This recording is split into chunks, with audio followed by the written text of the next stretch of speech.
स्वागत है आप सभी का study for NCERT YouTube channel पर। जो चैनल पर पहली बार आए हैं, वीडियो को लाइक एवं चैनल को सब्सक्राइब जरूर कर दें ताकि आपको जल्द से जल्द इन्फॉर्मेटिव वीडियो मिल सके। आज हम लोग कक्षा 10 की विज्ञान की विद्युत धारा पाठ से महत्वपूर्ण प्रश्न उत्तर जानेंगे और यह परीक्षा के दृष्टिकोण से बहुत ही महत्वपूर्ण है। इस पाठ से अधिकतर प्रश्न पूछे जाते हैं। तो चलिए चलते हैं पहले प्रश्न की ओर।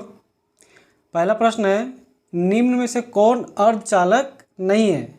तो सिलिकॉन और जर्मेनियम अर्धचालक है, जबकि पारा चालक है। तो सही उत्तर है इसका ऑप्शन सी, पारा। अगला प्रश्न, वोल्ट एम्पियर प्रदर्शित करता है। वोल्ट एम्पियर क्या प्रदर्शित करता है? तो V/I बराबर R। ठीक है, तो ये किसे प्रदर्शित करता है? R यानी कि प्रतिरोध, और प्रतिरोध का मात्रक क्या होता है? तो ओम। तो सही उत्तर है ऑप्शन सी। अगला प्रश्न है, विद्युत प्रतिरोध का मात्रक। प्रतिरोध का मात्रक क्या होता है? तो प्रतिरोध का मात्रक होता है ओम। सही उत्तर है ऑप्शन सी।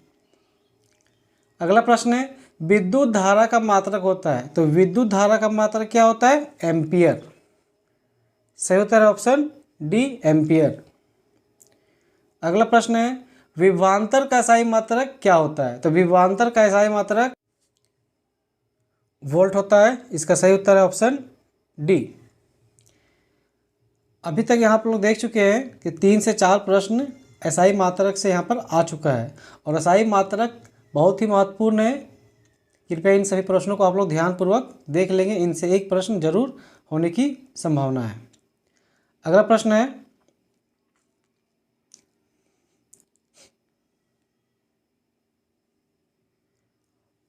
100 वाट और 220 वोल्ट के विद्युत बल्ब के तंतु का प्रतिरोध क्या होगा?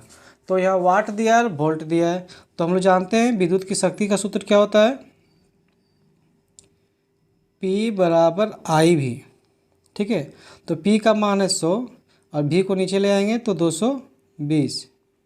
हम लोग को निकालना कौन चाहिए? प्रतिरोध। तो ओम का नियम से प्रतिरोध क्या बोलता है? R बराबर V/I। ठीक है, तो V/I यहाँ पर हम लोग V का मान दिया है 220, और यहाँ से हम लोग I का मान निकाल चुके हैं। तो I का मान कितना निकल गया है?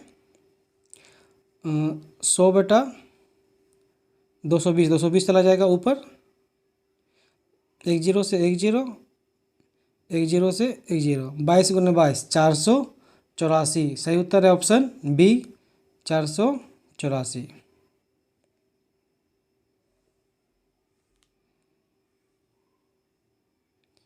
अगला प्रश्न है, विद्युत शक्ति का मात्रक है। शक्ति का मात्रक क्या होता है? वाट। सही उत्तर ऑप्शन डी। प्रतिरोध का सही मात्रक। तो प्रतिरोध का सही मात्रक क्या होता है? ओम। सही उत्तर ऑप्शन डी। अगला प्रश्न है,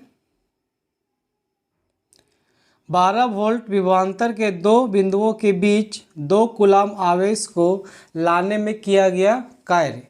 तो किया गया कार्य क्या होता है? W बराबर V/Q। तो V का मान है 12 और Q का मान है 2, तो 12 दूनी 24। सही उत्तर है ऑप्शन बी। अगला प्रश्न है, आवेश का SI मात्रक। तो आवेश का SI मात्रक क्या होता है? कूलाम। सही उत्तर ऑप्शन डी। अगला प्रश्न, जब किसी चालक तार से विद्युत धारा प्रवाहित होती है तो गतिशील कण होते हैं। धारा जब प्रवाहित होती है तो उसमें कौन सा कण प्रवाहित होता है? तो उसमें इलेक्ट्रॉन प्रवाहित होता है। सही उत्तर ऑप्शन डी, इलेक्ट्रॉन। निम्नलिखित में से कौन विद्युत का सुचालक है? विद्युत का सुचालक। सल्फर अधातु, प्लास्टिक अधातु, आयोडीन भी अधातु, ग्रेफाइट भी अधातु है, परंतु ये विद्युत का सुचालक है। तो सही उत्तर है ऑप्शन डी, ग्रेफाइट। अगला प्रश्न है, विद्युत बल्ब का तंतु किस धातु का बना होता है? तो विद्युत बल्ब का तंतु का प्रतिरोध बहुत ही ज़्यादा होता है और इसका गलनांक भी बहुत ही ज़्यादा होता है, जिस कारण से इसे टंगस्टन से बनाया जाता है। तो सही उत्तर है ऑप्शन बी, टंगस्टन। अगला प्रश्न है, बैटरी से किस प्रकार की धारा प्राप्त होती है? तो बैटरी से हमको डायरेक्ट करंट यानी कि डीसी प्राप्त होती है। तो सही उत्तर ऑप्शन बी, डीसी।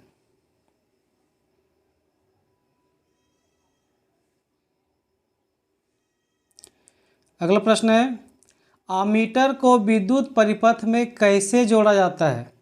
तो जब हम लोग कोई विद्युत परिपथ बनाते हैं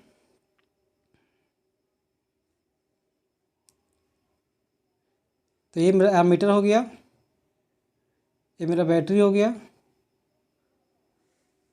तो ठीक है, तो एमीटर को हम कौन क्रम में जोड़े हैं? तो हमको इसको श्रेणी क्रम में जोड़ते हैं।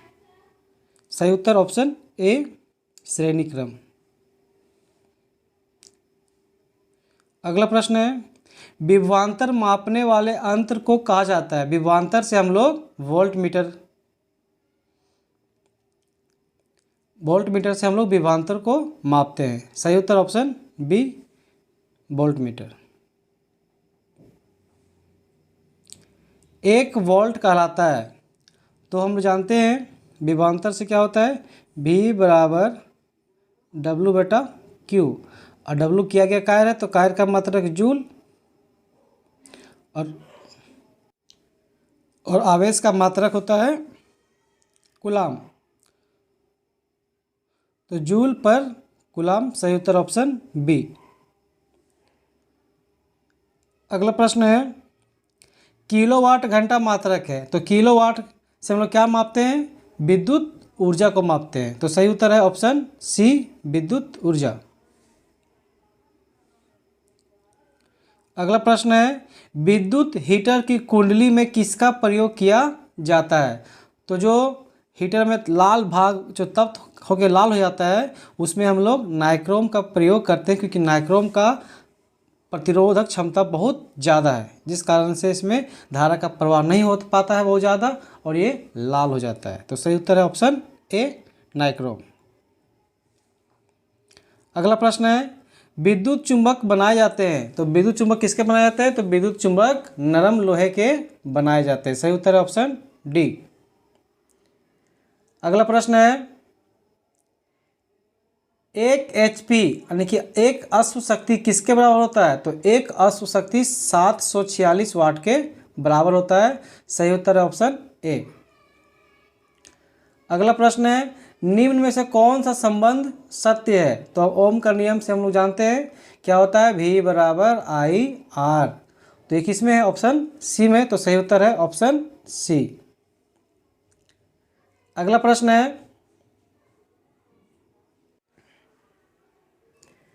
निम्न में से कौन सा पद विद्युत परिपथ में विद्युत शक्ति को निरूपित करता है? तो हम लोग ओम का नियम जानते हैं। ये क्या कहता है कि V बराबर IR। ठीक है, निम्न में से कौन सा पद विद्युत परिपथ में विद्युत शक्ति को निरूपित करता है?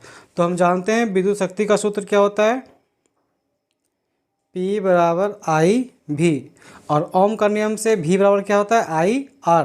तो यहाँ I का I रहेगा और V से क्या लिख सकते हैं हम लोग, IR। तो I²R, I²R। सही उत्तर है ऑप्शन ए। अगला प्रश्न है, ऊर्जा का SI मात्रक। तो ऊर्जा का SI मात्रक कौन सी है? जूल। अगला प्रश्न है, 1 किलोवाट घंटा का व्यवहारिक मात्रक क्या है? तो हम लोग 1 किलोवाट घंटा बराबर 1 यूनिट कहते हैं। तो सही उत्तर है ऑप्शन ए, 1 यूनिट। अगला प्रश्न है, 1 जूल का मान होता है। तो 1 जूल बराबर 0.24 कैलोरी होता है। तो सही उत्तर है ऑप्शन बी, 0.24 कैलोरी। अगला प्रश्न है, एक शुष्क सेल में ऋण इलेक्ट्रोड किस धातु का होता है? तो पहले हम लोग सेल समझते हैं।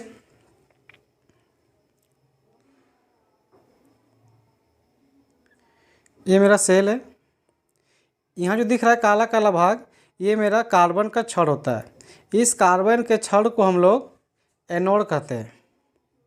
क्या कहते हैं? एनोड, जिसको प्लस चार्ज होता है। और नीचे मेरा ये जस्ता का बना होता है जिसको कहते हैं कैथोड, ये मेरा माइनस होता है। तो ऋण इलेक्ट्रोड कैथोड है और ये किसका बना होता है? तो जस्ते का बना होता है। तो सही उत्तर है ऑप्शन बी, जस्ता। बिजली के फ्यूज का तार बना होता है, तो फ्यूज का तार का गलनांक बहुत कम होता है, जिस कारण से इसे सीसा एवं टीन के मिश्र धातु से बनाया जाता है। तो सीसा और टीन ऑप्शन में कहीं नहीं है, तो सही उत्तर हो जाएगा ऑप्शन डी। अगला प्रश्न, एक इलेक्ट्रॉन बराबर होता है, तो एक इलेक्ट्रॉन बराबर 1.6 इंटू 10⁻⁻19 कूलम। सही उत्तर ऑप्शन ए। अगला प्रश्न है, चालक में इलेक्ट्रॉन तभी गमन कर सकता है जब चालक के अनुदिश विद्युत दाब में कोई अंतर नहीं होता है। विद्युत दाब में अंतर होता है, विद्युत दाब में अंतर होगा तभी इलेक्ट्रॉन गति कर पाएगा। तो सही उत्तर है ऑप्शन बी, विद्युत दाब में अंतर होता है। अगला प्रश्न है, अगर Q आवेश विभवांतर V से प्रवाहित हो तो किया गया कार्य होगा। तो हम जानते हैं V बराबर W/Q होता है। एकांक आवेश को अनंत बिंदु से किसी बिंदु तक लाने में किया गया कार्य विभवांतर कहलाता है। तो हम यहाँ Q यहाँ गुना कर देंगे तो क्या बचेगा? W बराबर Q into V, Q into V। तो सही उत्तर कहाँ हो जाएगा? ऑप्शन सी में। अगला प्रश्न है, किसी चालक का प्रतिरोध निर्भर करता है, तो चालक का प्रतिरोध उनकी लंबाई पर, उसके अनुप्रस्थ काट के क्षेत्रफल पर और चालक की प्रकृति पर, ये तीनों पर निर्भर करता है। तो सही उत्तर हो जाएगा ऑप्शन डी, उपर्युक्त सभी पर।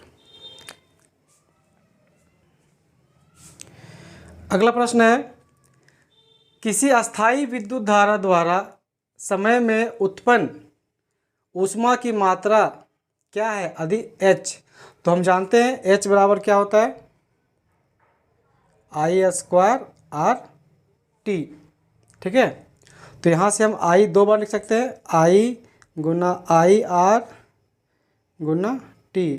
और हम लोग जानते हैं कि I का I रहेगा और ये IR ओम का नियम से V बराबर IR होता है। तो इसके जगह क्या बन जाएगा? V और T। तो VIT।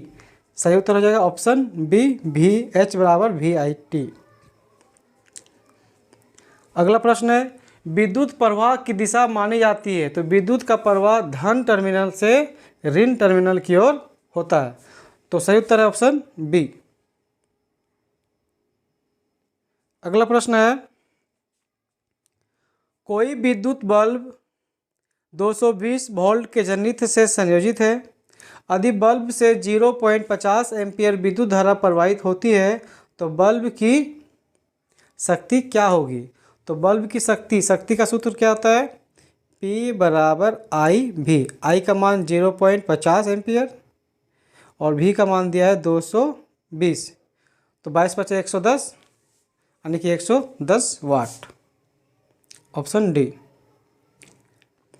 अगला प्रश्न है, किसी विद्युत बल्ब के तंतु में 0.5 एम्पियर विद्युत धारा 10 मिनट तक प्रवाहित होती है, तो विद्युत परिपथ से प्रवाहित विद्युत आवेश का परिणाम क्या होगा? तो विद्युत परिपथ से प्रवाहित विद्युत आवेश, तो ये होता क्या है? Q बराबर होता है IT। I का मान दिया है 0.5 और T का मान दिया है 10 मिनट। इसको सेकंड में बदलेंगे तो 60 से गुना करना पड़ेगा, यानी कि 6×5 = 30, लगभग 300 कूलम। सही उत्तर ऑप्शन ए।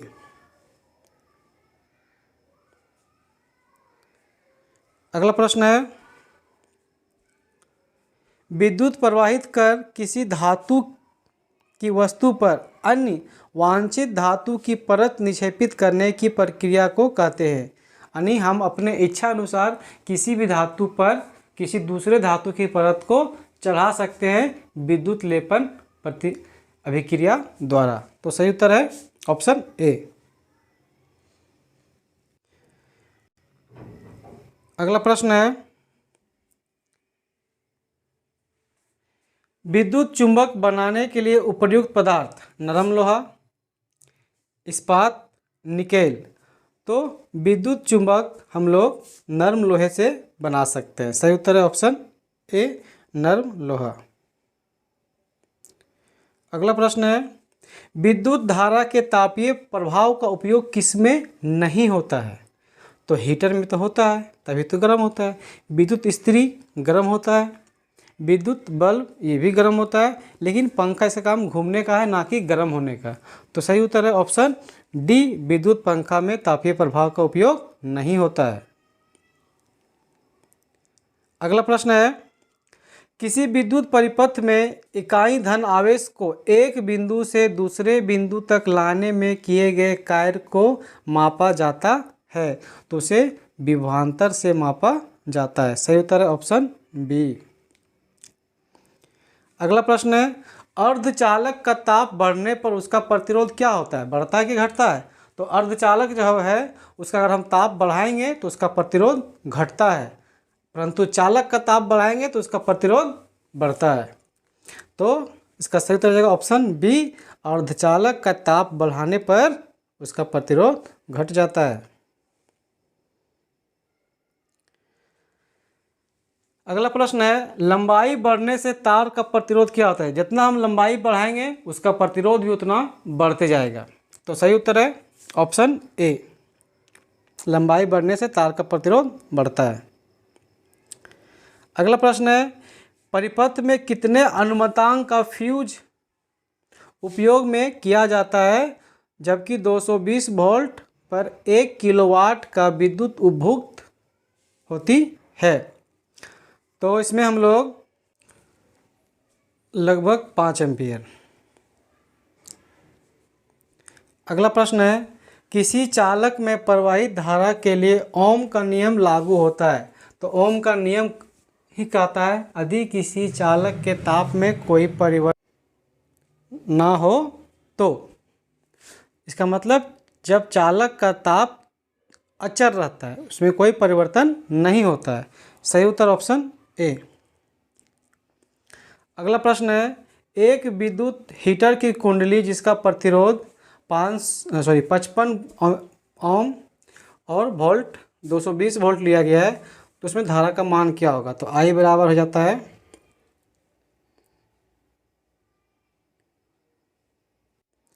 V बटा आई।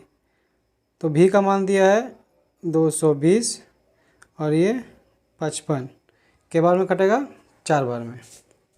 सही उत्तर ऑप्शन ए 4। तो आप यहाँ जितने भी प्रश्न आया गया है, सारे प्रश्न परीक्षा के दृष्टिकोण से महत्वपूर्ण है। आप ध्यानपूर्वक इन प्रश्नों को हल करेंगे और सीखेंगे। धन्यवाद।